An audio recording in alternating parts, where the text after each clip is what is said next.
Hello. Hi, how are you? Hi.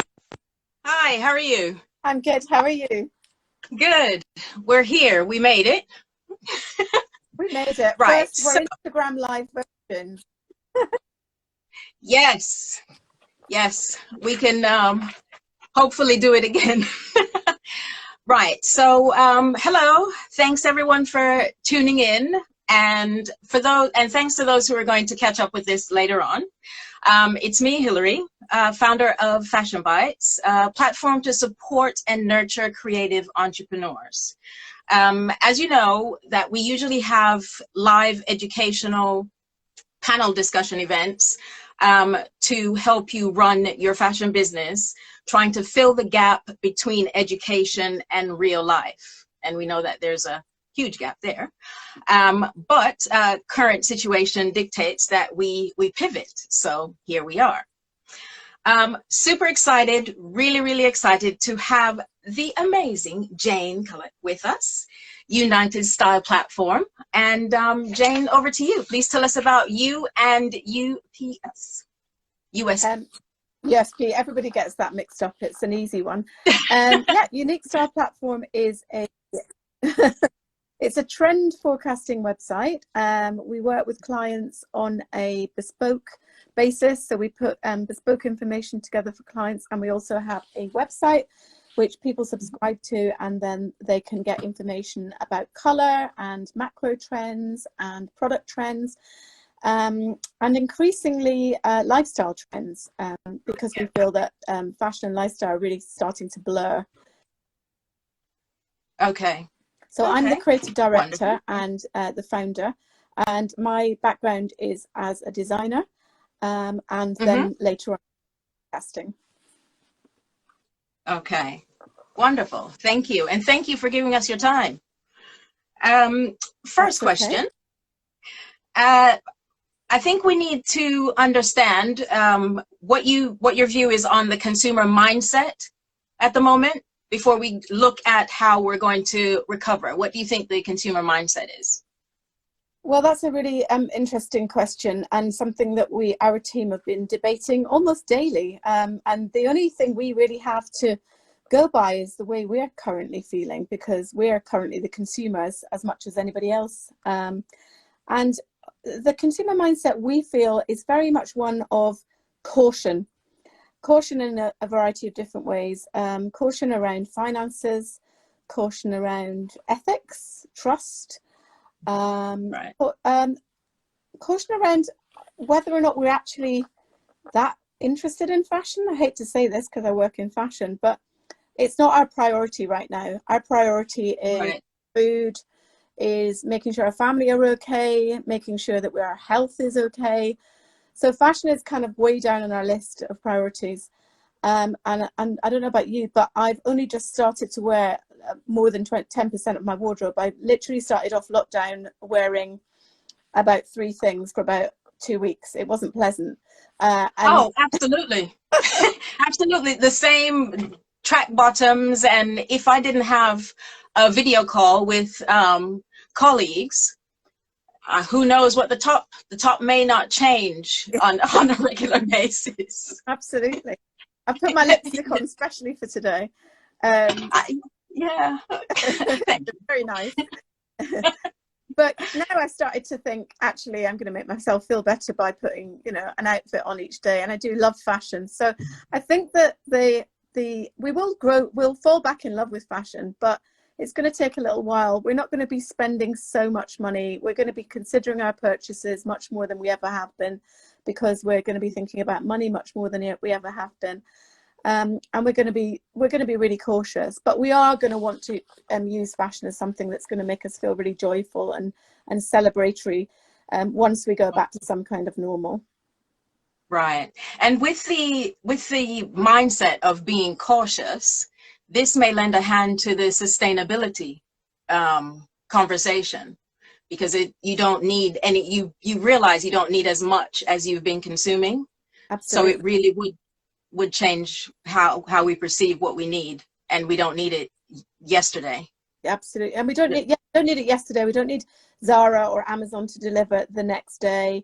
We don't need as much of everything. We don't need to buy as much coffee. We don't need to buy as many takeaways or dinners or drinks or any of those things. It's made us reassess everything in our lives. And the whole sustainability thing is wrapped up around how we feel about nature and the planet, and you know, the effect that the way that we consume is having on nature and the planet. And consequently fashion, because fashion is the second biggest polluter in the world, and we have to think about that in our purchases. Yes. And I mean, consumers have the power. I say this over and over and over again, but consumers have the power, and we really need to think, and I say we because I'm a consumer as well. We really need to make better choices for the future. And one thing that this has done is highlight those brands that we want to engage with. And I think it's a really tricky time for brands. Well, it shouldn't be tricky if they're doing the right thing, but some brands are not doing the right thing. They're not thinking in the right way. They're not engaging with the cultural zeitgeist, and in terms of the way that consumers are looking to them for trust, they're looking to them for engagement, and they're not looking to them right now for selling. They don't want to be sold to. They want brands to provide them with something else, and the brands that are doing that well are the ones that will survive, in my opinion. Right, because that I was going to ask you what SMEs, really specifically the smaller businesses, should be doing to survive.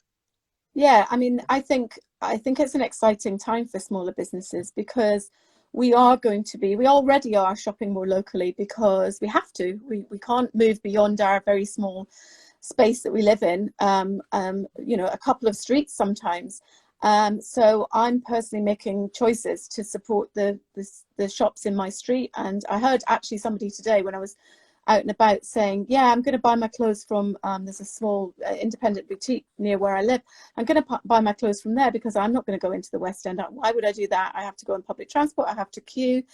So, I mean, it's not just in terms of physical retail, in terms of online as well. I think people will consciously seeking out those smaller brands because they want to support that, because they can see, I mean, I don't want to sound like I'm corporate bashing at all, because we work with a lot of corporate companies, but they can see that, you know, that maybe sometimes furloughing your entire staff when you're a billionaire isn't such a great idea. Maybe smaller brands are doing things in a more honest and transparent way. Oh, that's fantastic news for smaller brands. That's absolutely fantastic news. Now, what are the specific key things that you would advise to drive recovery? So I think having a product that people find both useful and beautiful would be an ideal scenario, because right now, as I say, we're considering what we're buying. So we either want it to work really on a practical level, or we want it to make us feel great. And if it can do both, then you know that you're ticking all the boxes. I think engaging with consumers in a way that's trustworthy, that relates to their current lifestyle, that understands them, is really key. So having an online platform obviously is key. Because the physical shop will continue to suffer, I think, for a long time. So if you can sell online and you can engage with your consumer in a way that tells stories, that helps a lot. So if you've got a product that's sourced in a particular way or made in a particular way, to tell those stories without it being a marketing ploy, but in a really honest way, I think that that's going to appeal to people's sense of wanting to engage with brands that have got true values. Because values is a thing that we're increasingly looking to ourselves, we're looking to our friends, we're looking to the community, we're looking to the bigger picture. We want to trust the people around us and the people that we engage with. So doing that as a brand is key, I think. Right, and if you bring them into your story and be honest about where your supply chain, where things actually coming from, how is it made, and translating that into a real experience, because we still want that experience. I mean, I do shop online, but I still want to be able to feel the fabric and have that connection. So you have to really think outside the box, don't you? Yeah, I definitely think so. I think there's a sort of the degree of usability as well. You have to make it easy. If you're going to be an online brand, you have to make it easy for people to shop. I agree with what you said about the speed. I don't think we're going to, in the future, expect that speed anymore. And I don't think we should, because that isn't sustainable either. But I do think you have to make the process easy, because there's nothing more frustrating than shopping online and then it's a pain to send it back, or, you know, you just have to make it kind of user friendly, really. Right. Is there a small brand that stands out to you at the moment that's actually getting it right? I quite like the American brand Bode. I don't know if that's how you say it, Bode. They're a sustainable brand. They do menswear, and I think they do womenswear as well. They're actually featuring Harry Styles' latest video, Watermelon. I don't know if anyone's seen it, but it's actually amazing, and it's beautiful colours, and it's just stunning, really aspirational, really beautiful, but also ethical. So they really stand out as being a brand to look out for in the future. And I think they might have won some kind of design award last year. You know, the American Design Awards. I can't remember what they're called, but I think they might have won one. Right. I can't think of one off the top of my head, a British one. I do feel, though, however, that it is a really good time to be a British brand if you get your products made in the UK. In the UK, yes. Yeah, I think that, again, that will be a good selling point. And again, tell the story about your factory, about how things are made, where they're made, the people that make them. An American brand that I really like is Everlane. They are really, really transparent. They're quite a big brand, but they're really transparent in the fact that you can go on their website and you can see their factories, you can see more or less every part of the supply chain, and they're really transparent in that respect. So you feel like you know what that product is, where it's been made, what the composition is of the fabric, what the factory looks like, and you feel like it's really trustworthy. Oh, excellent. So would you say that people will finally look at quality over quantity? I'd like to think so, but some of the brands some of the brands that are doing the best in lockdown are actually, you know, Pretty Little Thing and Boohoo and all fast fashion brands. You know, I think there's many reasons for that, and I think one of them is that Generation X aren't really, they're not really, I should say, are not really so affected by this as older generations, and they maybe don't have the financial worries, and they're still maybe going onto Instagram and taking selfies, and you know, it's a kind of maybe a different mindset. So I have nothing against those brands if they're transparent and they're ethical and all of those things that we've just talked about. Yeah. But I'm not convinced that fast fashion is going to die just yet. Right. I wonder what will it take, because I'm ready for it to slowly make the exit. Yeah, I think a lot of us in the industry are, and we like to. I think a lot of it's down to price. I think a lot of it's down to cost. You know, not everyone can afford. It's a bit like food shopping. I always kind of make that analogy. You know, I wouldn't necessarily want to buy a £3 chicken, but I have the wherewithal to be able to afford a more expensive chicken. So I'm not going to judge the people that can't afford, that will choose that £3 chicken.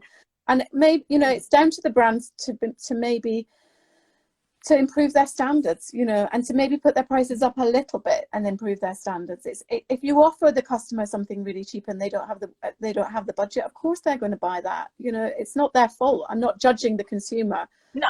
And that is true. That's very true. But it can also, I think there's an educational side of it where you buy something, okay, it was, you know, £2 or £3, but it's how you care for it. You don't just throw it away, or you don't buy, you know, 20 pieces and only use one. And it's the educational side of how to be more of a conscious consumer. Absolutely. I absolutely agree. I think it's totally down to education. And I don't know how we can get that message out there any more than we already do. I mean, we do try, I think, in the industry. It's just a really tricky one. We always talk about, you know, that younger generation that do tend to be the kind of fast fashion consumer. Not always, but mostly. You know, everybody says, oh, you know, the younger generation is so woke. It's the Greta Thunberg generation. But we always say there's a Greta Thunberg consumer and then there's a Love Island consumer. And how do you bring those two together so that they understand each other? You know, I mean, I don't think Greta Thunberg necessarily needs to think about Love Island. I do think it needs to work the other way around. The other way around. Yeah. Oh, wow. Okay. Now, another thought that crossed my mind, we are obviously going into a recession. And the last recession, a lot of people, there were a lot of new businesses that were launched. Mm. Do you think that this is going to be the same case of new businesses? Is still a good time to start your business, just in case someone is thinking, it's not right and waiting for the right time, which never happens. Absolutely. Yeah. But it's another thing we've been talking a lot about. Out of bad times comes incredible creativity and new interesting ideas, and there is no doubt that that will happen again. I think it's a tricky one if you're trying to start a fashion business, because the market's already flooded and people are struggling. So it's about maybe thinking about what you've got to offer that's a bit different to everybody else. I really like the idea of doing one thing really well. So creating something that's really, really either useful or beautiful, but not trying to be all things to all people, but being really focused in your approach. So, I think that some areas that we're going to look at in the future are going to be gloves, for instance. So if you think about gloves, yeah. So our fear of touching things at the moment, and we're wearing, rubber gloves, and we're wearing masks, and we're looking to protect ourselves. So obviously we're not going to wear gloves now because it's not cold, but in the future, leading into this autumn winter, gloves are going to be a massive area. Absolutely. So, there aren't that many exclusive gloves. Well, there probably are. I don't know that many, but, create a really beautiful pair of gloves with some kind of antibacterial property, or that you can still use your phone with, or you can still engage with things on a regular basis. That might be a really interesting idea. Yeah, now that would be amazing, because of course, people are wearing the gloves now, but that's still a lot of plastic. Yeah, and that's the thing about the future. I was actually saying to my son the other day, you need to invent a pair of gloves that are biodegradable, but are also still can protect you against infections. I mean, you have to be a scientist to do that, obviously. But if you look at some of the plastics that are coming out that are sustainable, if somebody could invent a pair of gloves like that, then that would be my choice of protective gloves. So I think it's about thinking outside the box and really pushing your boundaries in terms of being creative. I don't think there's ever been a better time to be creative, because that's what we're going to need right now, is creative thinking to move forward. So it's exciting. It's also scary. But if you've got a product that you really, truly feel is doing something different and new, that's also going to be really covetable, then I would go for it, definitely. Okay. Excellent. Now your thoughts around Fashion Week. Yeah, now that's going to be an interesting one.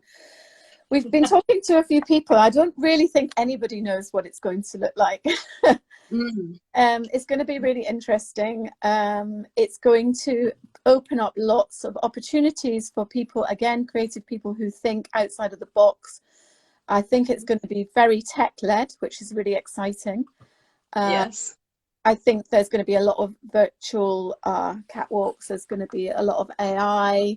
I hope that's what it's going to look like. I really don't know. I really hope that it doesn't just end up looking like the cruise and the pre-fall shows with just lots of models in studios, or models at home shooting themselves on iPhones. I mean, that wouldn't be really that interesting. It wouldn't be good. No. And I don't even know if we particularly need those shows anymore. So, the way that people rethink them is going to be really interesting. I think it'll be also interesting to see whether or not they're open to the public, or they're just open to buyers.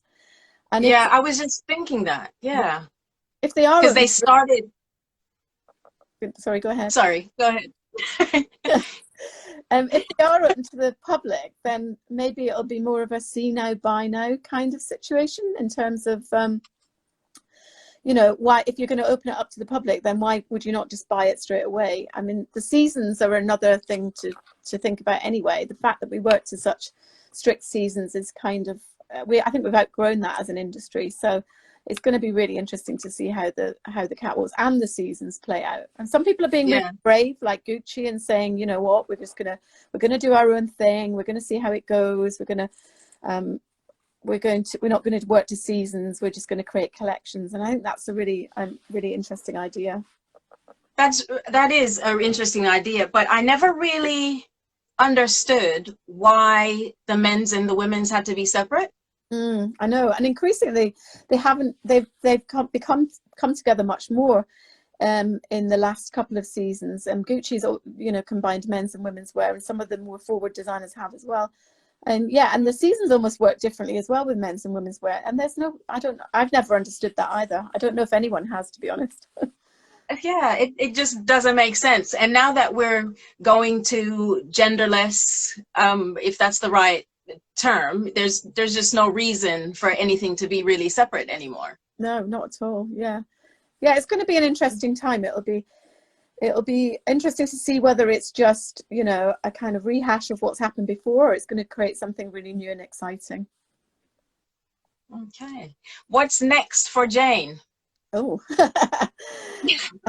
just keeping things afloat, really. It's a really tricky time for everyone in the fashion industry. You know, I feel for everybody that's involved in it at the moment. We all love it, and we're all, you know, passionately want it to survive.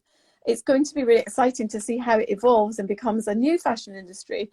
And we hope to be graduates.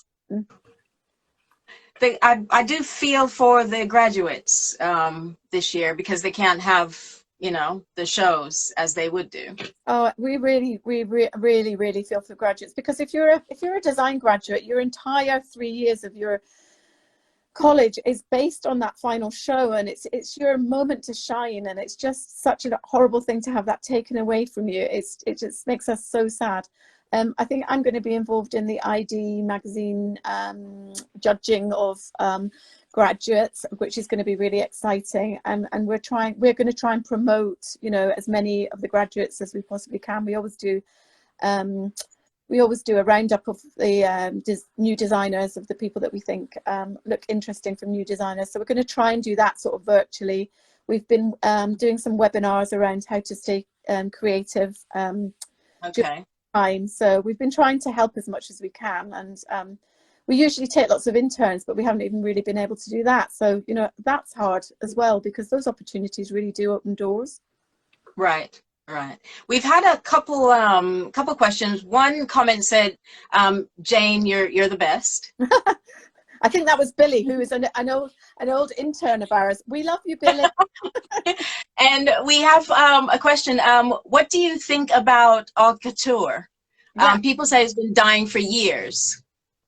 Yeah, that's an interesting one. I don't know how it survives. I mean, you know, there's a kind of small group of very rich women that keep it alive, and they will probably still continue to be very rich, so it probably will survive. I don't know whether the shows will, because obviously that's going to change. I'm not sure. That is the honest question to that, how that will play out. I think some of the modern designers, some of the newer designers that are coming through are doing such amazing occasion wear that if I was one of those small group of very rich women, I'd go to Molly Goddard or someone like that and say, make me a dress. I don't think I would be going to, you know, I mean, I would Valentino 100% okay. a dress from there. But, you know, some of those other designers, I look at those collections and I'm like, I don't know. I don't understand. I really don't. Yeah, where do you wear them? Can you sit down? How, yeah, exactly. No, how practical? Exactly. But practical doesn't come into it, so. It does. Oh no, this has been very, very good. I'm just looking to see if there's any more comments or questions. So how are you guys doing? Are you doing online forums and? Well, our last event, to be honest, was last September. Right. And it was journalism and media. So we take each section, we can have an event on finance or marketing or influencer marketing. So we take the topic that you need to learn about and get experts within those fields. Okay. And then that's our panel discussions. I'm looking at different ways to move forward. This is one which I'm very grateful to you for, to still stay engaged and just to watch how things are going and improving, and making sure that we're keeping on top of how we can help our network. We have one more. Do you believe the current situation will help eradicate the season cycles and travel fashion circuit? Yeah, I think it will in the short term, because it has to, because there isn't any choice, and I hope that people will learn lessons from that. I think the season cycle, a lot of that is driven by merchandising, particularly on the high street level. You know, the fact that we have autumn, spring, winter coats in August is generally because of the way that budgets work. It's not because consumers want to shop like that or because designers want to design like that. It's usually because merchandisers make it happen like that. So I think it's an opportunity for everybody to rethink that, and I hope that people take that on board and do change that. The travel fashion circuit, again, I think that people will not want to travel for quite some time. But in some ways, in the long term, I think two things. I think it could be a good thing and a bad thing. I think it could be a good thing because it might stop the copying culture in terms of, you know, everything looks the same the world over. So you can go to Tokyo, and back in the day when I first started traveling, when I first started working as a designer, you'd go to Tokyo and you'd see totally different products. It would be like being on another planet, and that was amazing because you were so inspired and you were so taken out of your comfort zone, and it was just incredible. Increasingly over the years, you can go anywhere in the world and see the same product. So that's become depressing and almost pointless. The travel has become pointless, and everybody can see everything online anyway. So maybe we'll look more at our actual consumers and think, what do they want? Maybe we'll stop looking at everybody else and thinking what they're doing, and thinking about our consumers and focus more on getting the right product. Focus on the customer. Yeah. And stop thinking about, I mean, you know, I work in trend forecasting, but stop thinking about trends so much and thinking about style more than trends, because creating stylish products much harder than just following a trend, and thinking about what your brand wants and what the DNA of your customer is so important. And that will make you stand out in terms of against your competition, because you'll have something different. You won't just have another version of the same thing. And that's where I think a lot of these brands have gone under, because there are so many Me Too's on the high street that basically you can go to one of 4 shops and get a version of the same trend. And that's just killing fashion. So ultimately, I think we will look more locally, and that can only be a good thing. And quality. There was another question. It went by, but hopefully I remember it. To do with skills, with the current situation, potentially people will stop studying fashion, or thinking move away from it. So then the skills will be lacking skills within the industry. Yeah, I mean, I suppose in terms of like traditional university degrees, but I'm hoping that it means that there'll be more opportunities within businesses for people to do this in a different way, because we do need to keep those skills. And if we are going to produce more locally, if we are going to look to our own manufacturing base here in the UK and Europe, then we are going to have to kind of regain those skills. So I'm hoping that businesses are going to look to beyond where we are now and start to think about recruiting people at a more junior level. I think we're a while off that, because they're basically at the moment everybody's trying to get rid of people rather than recruit them, but they will need to harness those skills in some way. So I can understand why people would be questioning a fashion education right now, but I think it's actually almost an interesting time for fashion education as well, because I've been thinking for a while that that's kind of a bit dated, the way that it's taught, because it's very much, you know, you learn how to draw, you learn how to design, and you learn how to pattern cut. And fashion's so much more than that these days. There's so many other elements to it. And there's no cross collaboration across different disciplines within design courses. And there are in some colleges, but a lot of it's very sort of linear, and it has to be kind of blended. So I hope that people will use that, the universities will use this opportunity to kind of rethink the way they work as well, because they are not going to get so many people going to university. in the short term. So they will have to think like that, hopefully. But I would still, you know, encourage people to, if that's their passion, I would still encourage people to do it. Absolutely. To still go for it. Yeah, absolutely. I just think just as society as a whole, and especially in fashion, collaboration, I think, is just the only way forward. I mean, working in silo and being in your own little bubble, that does nothing for you or anyone else. No. So you should seek collaboration and not think, oh, they're just going to take my idea, or, you know, it's just false. That's completely false. And we should work together much better than we do. Yeah, I absolutely agree. I think being open to either ideas or collaboration or learning new skills has got to, if we're creatives and we're, you know, work in fashion, we should be the most open-minded people that you could possibly hope to meet. So yeah, I totally agree with you. You would think that. I'd hope so. Yeah, you would think that. Oh, that went quick. That was great. Yeah, I'm loving Instagram Live. I'll do it again. I know. I'm like, yes, we did it. Did it. The first one for both of us. We've done it. No, thank you so much. And I won't. Well, I'll say it. Welcome to the FASHIONbytes family. Thank you. I'm glad to be part of it. Happy to collaborate. And we will be in touch again. Thank you so much, Jane. Really appreciate it. Thanks for having me. Have a good one. And you. All right. Bye, guys. Bye.